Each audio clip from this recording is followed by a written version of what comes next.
Have you ever stood on a piece of land and felt the absolute weight of history beneath your bare feet? Recently, I walked the fields of Gettysburg, Fredericksburg, and Spotsylvania, there at the battlefield of the wilderness.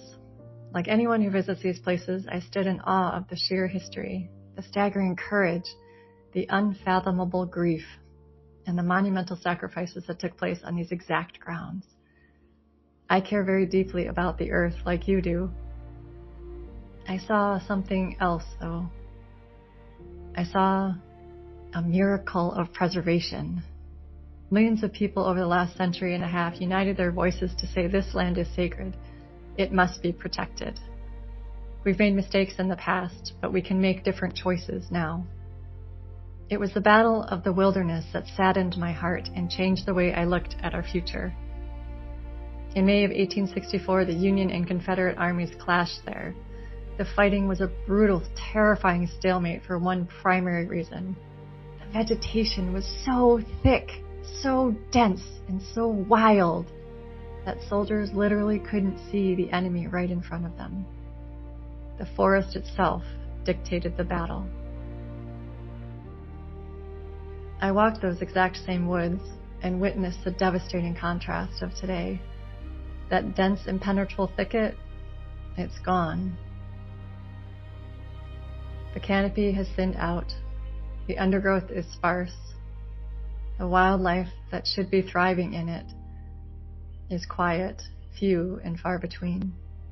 It hit me so hard in my gut and in my heart.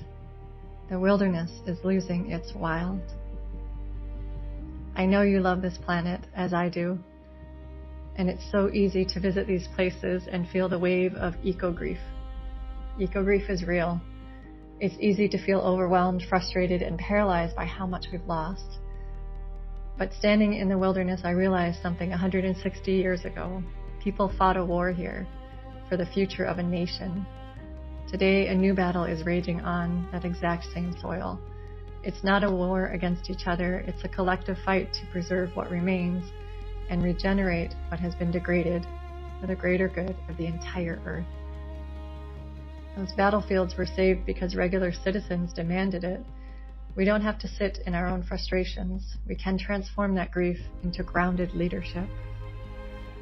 We need nature, and she needs us. It's not a luxury. It's our life support system. It's the very breath that we breathe, and we want to commune with wildlife again. But to do that, we have to stand up with united voices. Right here in the historic heart of Virginia and Pennsylvania, we need to maintain these forests and transition the surrounding lands into thriving, regenerative agriculture that heals the soil instead of stripping it down. But this isn't just about Civil War battlefields. This is about your backyard. This is about your local woods, your neighborhood parks, and regional farms. I'm inviting you today to move from bystander to leader. Find your local conservation group. Support regional farmers who are practicing regenerative ag. Demand that your local government protects the tree canopy in your towns. Enough demolition of the trees and forests. True restoration only happens through reconnection. When we reconnect to the soil, we reconnect to ourselves. We find the strength to lead. When we connect to the animals, we find the courage to speak out and let our voices be heard. Let us honor the history of this land by giving it a future. If this message resonated with you, please hit the like button, subscribe, and drop a comment below sharing one piece of land in your local area that you are dedicated to protecting. We can do this together. If you want to feel a deeper connection, click the link in the description below and listen to a wolf meditation. Thank you for watching, and I'll see you in the next video. Planet, people, prosper.